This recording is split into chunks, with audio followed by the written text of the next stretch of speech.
Magandang araw mga amo at welcome sa Kali Topics. So itong flood control project na nais imbestigahan ng Pangulo ang sa kasalukuyan ang pinakamalaking pinag-uusapan ngayon sa ating bansa. So kamakailan lamang ay nagbunyag ng ilang mga kumpanya, maging ng mga lugar na kung saan itong mga lugar na to ay nakatanggap ng pinakamalalaking pondo para dito sa flood control projects at may 15 mga construction firm na kung saan ay marami silang kontrata na nakuha. So, itong mga nakalipas na araw ay, nanood tayo ng mga balita para medyo maintindihan natin kung paano ba nagaganap itong anomalya, itong korupsyon sa flood control project at pinalad naman tayo na makapanood ng mga interviews ng ilang mga politiko. Lalong-lalo na po yung interview kay Bulacan Governor Daniel Padilla at yung isang mayor sa probinsya, nakalimutan ko lang yung pangalan, babae rin yun, pero pinagkumpara ko yung kanilang mga panayam. So, dito ko nalaman at nakumpirma na ito palang mga flood control projects ay hindi pala sakop ng LGU o ng ating mga lokal na gobyerno, magmula gobernor hanggang sa mayor, hindi pala nila nasasakop yan. So mas tumutok ako dito sa interview ni Governor Daniel Fernando dahil mas matagal at ikalawa, pilit kong inuunawa yung kanyang mga salita. So, sa kanya ko nalaman na yun nga, ito palang mga flood control projects na to ay hindi ipinaalam sa kanila bagkos ang mga direktang may alam dito ay ang mga congressman ng Bulacan. Ang pinag-uusapan natin ay yung specific, yung Bulacan. Dahil kung hindi number one, ikalawa sabi pinakamalaking natanggap na flood control funds. At umaabot yata ito ng halos 10 bilyon. Mga amo, sa laki nung pera na yon kung ginamit lamang ng tama. Ginamit lamang ng tama. Sa tingin ko, kung hindi man totally mawala, mas mabilis mawawala ang baha o maiibsan ang baha dito sa Bulacan. Dahil napakalaking pera po nun, 9 to 10 billion pesos. Alam niyo, taga Bulacan ako. At taon-taon pinoproblema namin yung baha na yan. So pagka umuulan na, ang mga tao dito sa Bulacan halos hindi na mapagkatulog dahil siyempre inaabatan na nila yung o ina-anticipate na nila yung pagtaas ng tubig. At siyempre, bago pa mangyari yon, kailangan kung hindi ka lilikas, kung hindi ka talaga nakatira dun sa mga mabababang lugar ay magtataas ka ng mga gamit. So, ano na sa amin dito yon, halos pangkaraniwan na nangyayari yan. Pero ang nakapagtataka lamang dito, nagulat din ako dahil hindi pala alam ng LGU yung mga project na yan at ang congressman ang ika nga may alam yan dahil sa tuwing tinatanong si Governor Fernando patungkol diyan sa mga flood control projects na yan, evasive siya. Umiiwas siyang sagutin ng direkta yan. Ang lagi niya sinasabi, narinig niya doon sa isang usapan, narinig niya, puro gano'n na napapanood ko sa kanya, naririnig ko. Iniiwasan din niya na magbanggit ng mga pangalan na maaring ika nga syempre, umiiwas din sa problema si Governor Daniel Fernando. Hindi ko naman siya masisi, syempre. Pero the mere fact na ang flood control funds, yung mga ganyang uri ng proyekto, yung pondo na yan, ay hindi pala napapangasiwaan ng executive ng isang rehiyon. Alam nyo kung susukatin natin ang rank ng isang gobernador, mas mataas siya kumpara sa congressman. Pero sa pagkakataon na to, nakikita ko na parang nawawalan ng lakas ng loob ang isang gobernador na ika nga magbanggit ng pangalan, evasive ang kanyang sagot. Katulad ng sinabi ko, hindi ko siya masisi.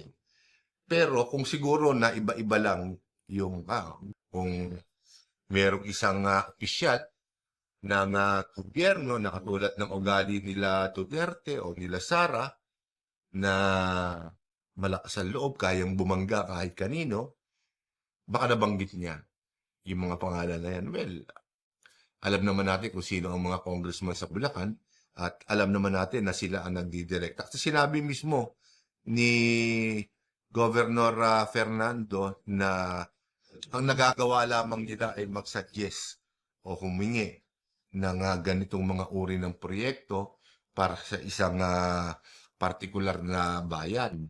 At ang talagang nangangasiwa nito ay mga congressman at yung DPWH. So, doon sa kanyang interview na pagtanto ko na talaga palang sadyang napakalawak ng kapangyarihan, ng impluwensya ng isang congressman, lalong-lalo na pagdating sa Kongo. Dahil syempre, mas mataas nga ang governor kaysa sa congressman. Pero pagdating sa mga ganitong sitwasyon na kung saan magkakapukingan na ng korupsyon sa gobyerno, nangingimi ang isang gobernador. Dahil syempre, alam naman natin, pagka inimbestiga ng opisyal ng gobyerno, nakasuhan, napakatagal na proseso po niyan. Ikalawa, nakaupo pa sa pwesto. Taon-taon, ang bawat bayan, ang bawat rehiyon sa ating bansa ay nangangailangan ng budget. Merong kapangyarihan ang mga congressman para ipitin ang mga proyekto ng isang gobernador. Sabi niya, pagdating sa kalsada, kanila. Pagdating sa mga tulay, eskwelahan, sila ang nangangasiwa dyan. Pero siyempre, ang pondo niyan ay hinihiling o nire-request ng isang congressman. Depende kung saan lugar paglalaanan ng project o ng pondo. Congressman ang nag-i-endorso niyan. Ngayon, kung kabangga mo ang isang congressman, ang governor, may kapangyarihan ng isang congressman para hindi magbigay ng project o ipitin ng matagal. Ika nga. So, napanood ko sa isang press briefing ng Kongreso na kung saan willing naman daw sila na maimbestigahan ang ilan.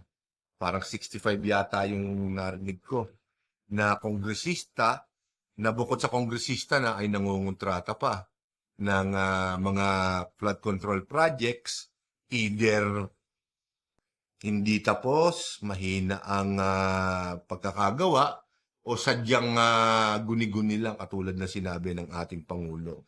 So, open daw sila doon sa ganong klase ng investigasyon, pero hinihiling nila, third party ang maglunsad ng investigasyon. Well, may punto naman yung congressman na nagsabi nun.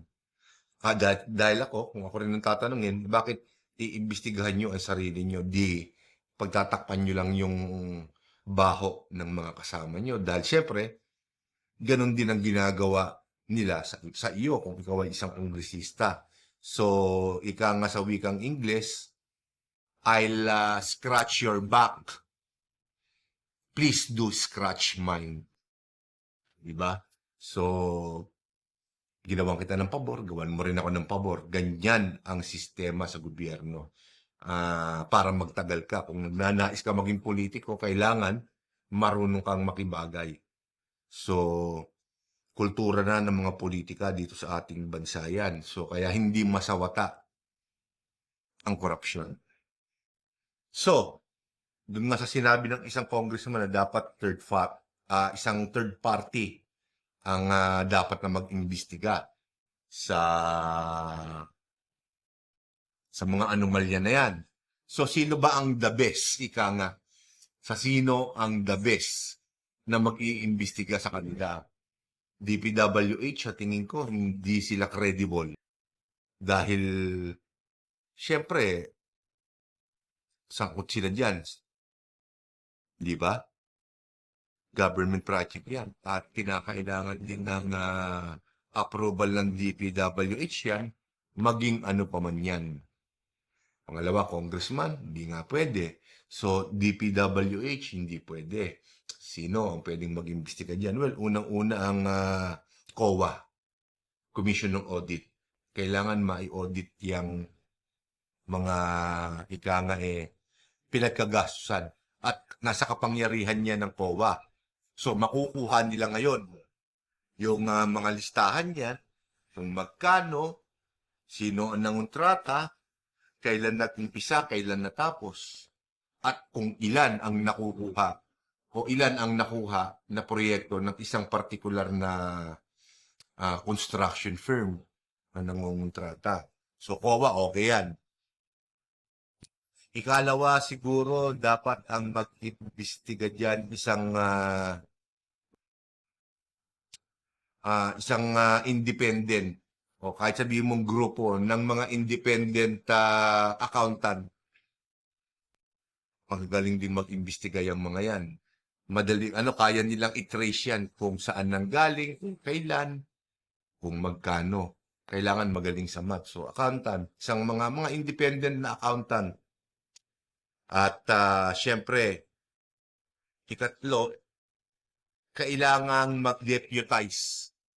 Hindi na kinakailangan, pero ang kailangan mag-deputize dito ang Pangulo. Hindi na rin niya kinakailangang bumuo ng isang ahensya ng gobyerno para lamang tumutok at imbestigahan itong mga korupsyon na nangyayari patungkol sa flood control projects. Siguro dating opisyal ng gobyerno, dating ibig sabihin hindi affiliated sa administrasyon o sa oposisyon. Kailangan independiente siya. Nabibigyan niya ng kapangyarihan para utusan ang sino mang individual, maging congressman man, maging governor, maging gabinete man, o maging sekretaryo ng iba't ibang ahensya ng gobyerno, ay may kapangyarihan siya na isumon, tawagin, imbestigahan. Pero hindi pwede ang Kamara dahil sila nga yung may problema eh. At nadinig ko din, napanood ko rin, na ito raw darating na 2026 national budget ay magiging malinis at ginagarantihan ito ni Speaker Romualdez at ng Senado. Duda ko doon. Ang isa ko pang napanood dito, at sinasabi ko to paulit-ulit lagi sa mga video ko, sa mga videos ko, kapag ang ating paksa ay patungkol sa korupsyon, hindi kaya ng Pangulo na mag-isa yung laban. Kahit itong pag-iimbestiga sa mga maanumalyang proyekto pagdating sa flood control projects. Hindi niya kaya dahil nag-iisa lamang siya at ang kalaban niya ay napakarami, mga kongresista, mga politiko, mga taong nasa paligid niya. So, nakakalungkot lamang na ako nakikita ko walang mangyayari.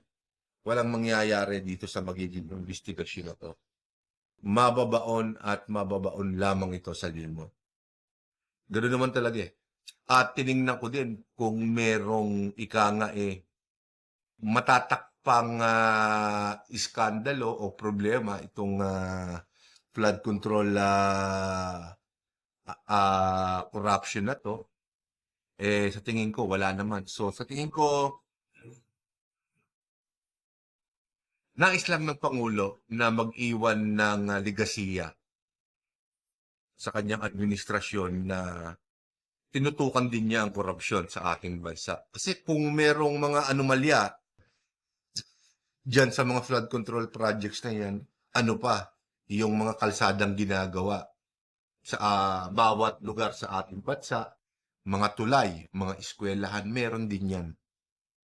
Pero siyempre, sa dami at sa tagal ng panahon na nabubunyag yan, pero magpasa hanggang ngayon, wala naman nangyayari. Walang nakukulong na ibubulsa ng mga korap na opisyal ng ating gobyerno ang salapin. Ang masakit nito, tayo ang nagbabayad. Inuutang nila yan sa sa mga bangko, sa ibang bansa at dito sa lokal. At tayo ang nagbabayad niya. So, ginagawa tayong palabigasan ng mga timawa ng mga politiko na yan. So, dapat mabulgar na yan. Pero syempre, wishful thinking lang naman ako. Alam natin na hindi mangyayari yon. Mas tututukan ng mga politiko itong impeachment case ni VP Sara. Dahil ito, sa tingin ko, make or break na to. Pag hindi pa nila napaigkas itong impeachment case ni VP Sara o hindi nila napaapoy, napabango sa pananaw ng masa itong kaso ni VP Sara, sila ngayon ang babalikan naman nitong mga flood control projects na masyadong questionable. So, kayo, ano sa palagay ninyo mga amo? Ito bang flood control projects na to ay tunay ba talagang maiimbestigahan at may mapaparusahan? Ano sa palagay nyo? So, dito ko muna tatapusin mga amo ang aking video. At sa susunod ko po mga video ay ibang paksa naman po ang ating tatalakayin. So, maraming salamat po sa inyong lahat at magandang araw po sa inyo.